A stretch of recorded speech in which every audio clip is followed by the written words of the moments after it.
Hello! We're Lemon Knife back with our introspective retrospective. Introspective retrospective of our discography. 42 songs ranked! And counting.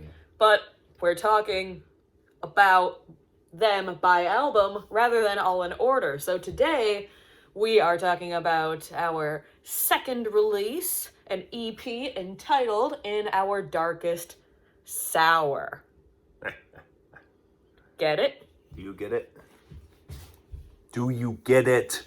If you don't, John will bite your head off. You don't want that. Alright, so this was kind of a history-themed EP.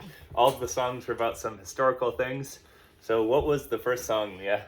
The first song had the wonderful, easily misconstrued title, Aryan Girls. Yes.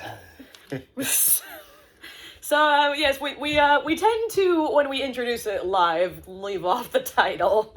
This is a song about the Holocaust, right? Yes. So, a song. On our remastered EP, we're going to change the order and the title to A Song. A Song. It's A for Aryan. At least been just randomly naming that. You're kind of like,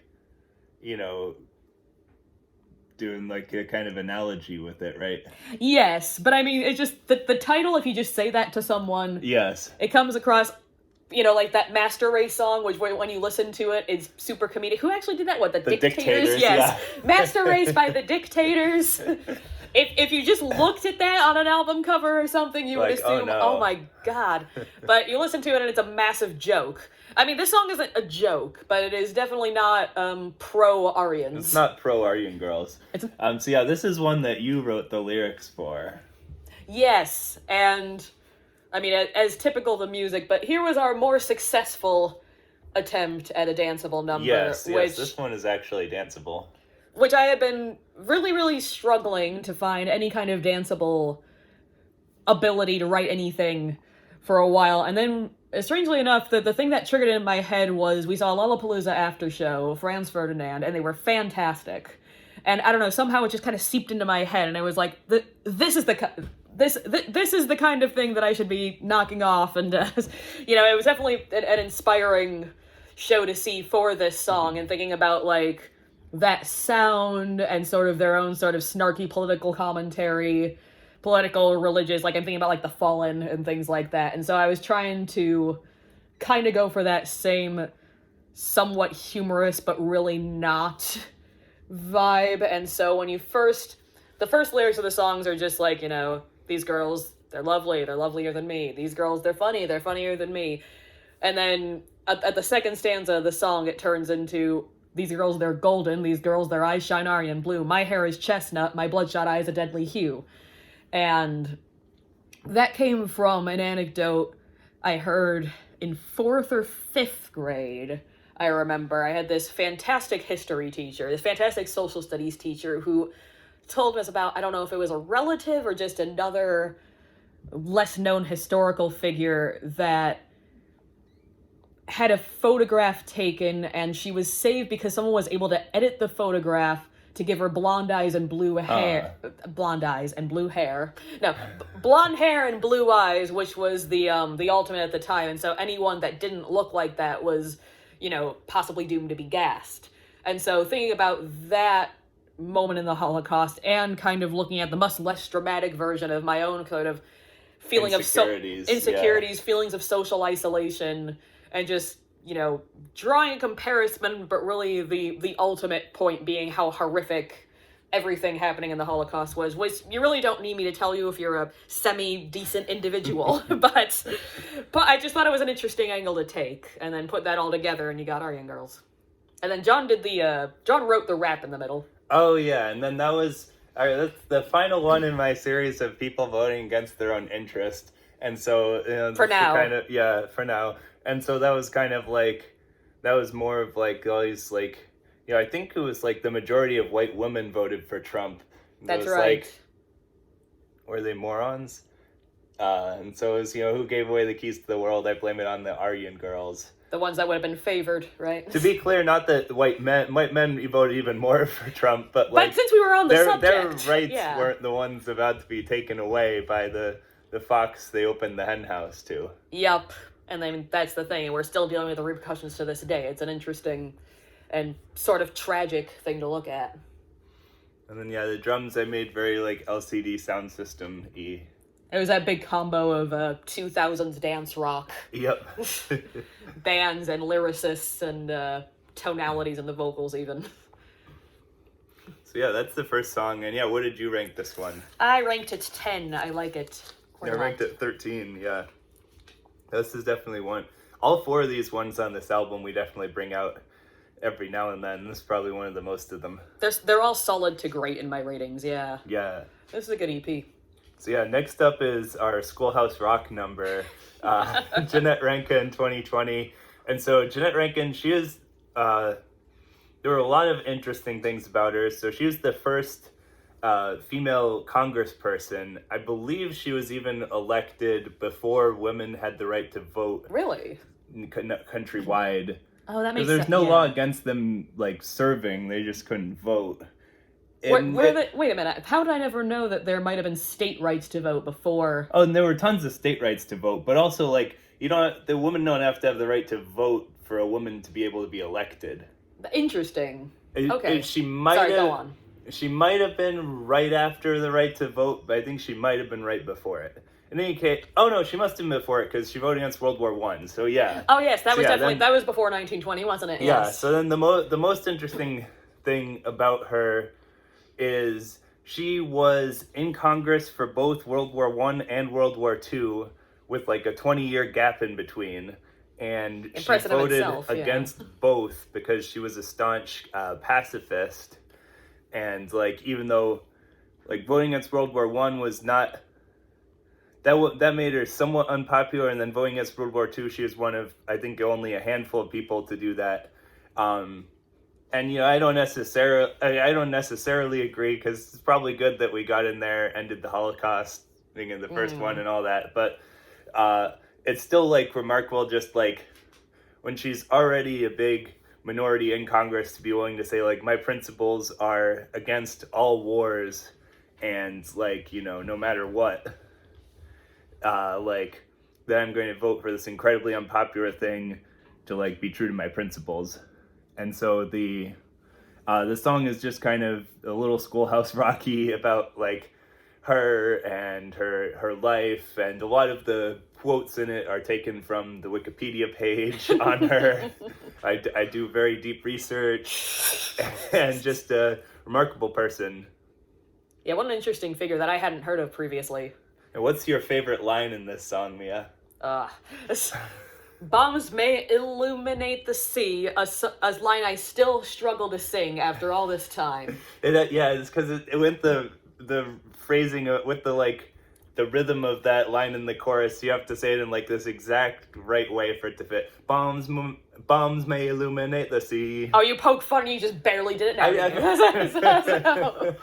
Bombs may illuminate the sea. Five more times. Bombs may illuminate the sea. Bombs may illuminate the sea. Bombs may illuminate the sea. Bombs may illuminate the sea. Bombs may illuminate the sea. Still, I will not vote for warfare. Bum. Was that Politicians in My Eyes? Just made the reference. And yeah, how did we put that bridge in there? How did we put the bridge in? Like, how did we come to that idea? So we have like a little Rage Against the Machine inspired. I don't remember how it happened, but I rarely fail to call out "Come with it" now. Yes, which is idiotic, yep. But it's kind of that. Sometimes you know you're knocking something off so obviously to yourself that you just gotta have to be like, "Come with it." Obviously, it's not in the studio version, but you'll hear me do that a few times when something comes up in a song. I think a couple of times Lost at Sea we begin the intro, not every time, and I'm just like, a fucking psycho! And it's like, that's basically what I've just done with that. Did I tell the Anthony Kiedis story when we did the first No, you gotta do that. So we got extra time. yeah, there are only 4 songs on this one, so yeah, so Black Site, you know, there's the call and response vocals, And I think either CJ, the engineer producer, or Mia. Oh yeah, it was me. I remember. Mia gave me the feedback of, John, you're delivering that a little bit too much like Anthony Kiedis. Yeah, maybe pull back on the Anthony Kiedis. And then I go back to the microphone and we do like another I'm just waiting for take recording. of it, and then I'm just like, what I got, you got to give it to your mama. Right over the both same. of them burst out laughing. Nobody expected that. We were just, we figured you just record the line again. What I got, you gotta give it to you. And you made it fit so neatly. It was a problem. Yep. All right. So what do we have? Oh, we didn't. Ratings. I gave it 11. 13. So about exactly swapped there. Yeah, both these first two great ones. We bring them out live a lot. This is one of our most energetic ones. I was saying just before the recording, we should have had this open the EP, but I think we liked Aryan Girls the most of the songs, so we probably stuck it on first for that reason. Certainly both of those great. Mm-hmm. Number 3, right. Children's Crusade. Children's Crusade. Why did I write 3 here? Anyway. Post-its. Yep. Number 3 is Children's Crusade. So, John, tell us a little bit about your lyrical writing process on this. So this is just like the Children's Crusade, it's like a historical event where, like, the Crusades where, like, European Christians went off to fight holy wars, kill a lot of people, etc. This was like the weird,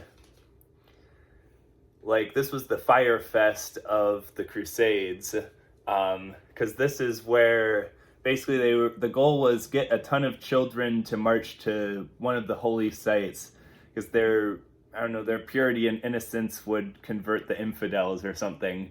But most of them didn't even get there because they were just kidnapped by slave traders along the way there, or ran into various disasters because traveling in the Middle Ages was not very safe in the best of times.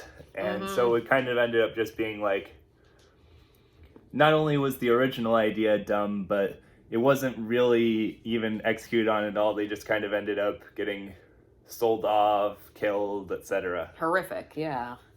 And so it's kind of like, this song is just told from the perspective, I think, someone who's like... A couple of kids going off to it and getting kidnapped by slavers in the end. And then kind of tying it into like, with just like the handful of little nods of like, here's like the cost of like misguided religion, and like because this is this era of our albums, I also had to put in the line about making the Holy Land great. And, yes. And just kind of, because that kind of lined up perfectly where kind of this whole thing was basically the snake oil salesman type thing. Mm-hmm. Like the original Crusades were not good either, but at least they were trying to accomplish something in some just completely direct useless, way. yeah. This is just a literal scam. I'll have to use that analogy if I ever explain in the future. The Fire Fest of Crusades. I like that idea. I like that. I like the way you phrase that too. Yes. And this one musically, I think this is one of the ones where we started with the drum beat. Yes. Which is totally not a ripoff of Maps by the Yeah Yeah Yeahs. And so we kind of started with that like variant on that beat, and then wrote the song around that. Yeah, I came back down to drop C for this one, and give it that really dark sound, and then the ending kind of intensifies, and I was kind of thinking of songs that bring back especially songs that like bring back a verse or a chorus, but like in this super, super giant way. Yeah. Like, and you do that the first time, and you do that the second time. I'm just peeking into a crystal ball here. If we make it big, if we make it giant, right? Someday, how people watch the Images and Words era James LaBrie hit the high note and Learning to Live, and then like all the YouTube comments on later live videos are like, oh, he almost hit that F-sharp 5. Oh, he's not hitting that F-sharp 5 anymore. Someone's gonna be like, oh, Mia, you didn't hit that G5. she can't hit that G5. She can't hit that G5 anymore. Is she taking care of her voice? She can't hit that G5 anymore. That's what's gonna happen. I'm calling it now. Anyway, where'd you rank this? I ranked this at 23. I like it. I think this is about the cutoff. Like, this one is right above the cutoff from, like, solid songs to good songs. Yeah, 26 for me. Similar area. We seem to be very much in sync on this one. All right, our final one is Harper's Ferry, and much like the other ones, I think Children's Crusade should have ended it. It's a much like kind of bigger song, but what are you gonna do? And so this one, you're probably familiar with Harper's Ferry. It's where super abolitionist John Brown. Super abolitionist. He's got a cape on. He is a hero. It's just the way you said it. He went to kind of say, like, try and lead some, like, slave rebellions. It was maybe not the best funded or planned, so he was caught and executed. But he kind of, once again, like Jeanette Rankin, somebody who, like, is willing to die for their principles. A remarkable figure. Them. Yeah. And in his case, I guess literally die. Yeah. And yeah, just great person. Absolutely. And yeah, musically, this is a really, really good one for me because musically it has this very triumphant sound to it. Like, it's definitely a dark event, but I don't know, I always kind of think of these, those little cartoons of the angels trumpeting somebody in, it's kind of what this sounds like to me. But we made it very Foo Fighters triumph. It's a little, it leans slightly too hard perhaps in like the times like these direction, doesn't it? It's like so that was I don't know. I mean, I like it. I'm not saying I don't like it, but it was we definitely gave it that feeling, and that's why I like the song as much as I do. And then we ended it like kind of, I don't know why that makes it feel bigger, but like we ended it by doing just like with another chorus, but a chorus without the vocals. Yes. And then that kind of just is like ties it all together. That bigger feel, yeah. And that little like break right before it. Yeah, I think it's just a really well constructed song. For me, it is number 26. Oh wow, it is 8. Yeah. See, I like all of it. I just feel like it doesn't have enough to be like one of my favorites. Like, it maybe needed one more part or one more like something else for me. Everything in this song to me feels very giant. Like, your big drum beat to start it out, and even the riffs I developed, and just the way it kind of comes out. I like it a lot. I definitely like it too, but not enough. Anyway, though, that is our EP in our darkest hour. Tune in next week.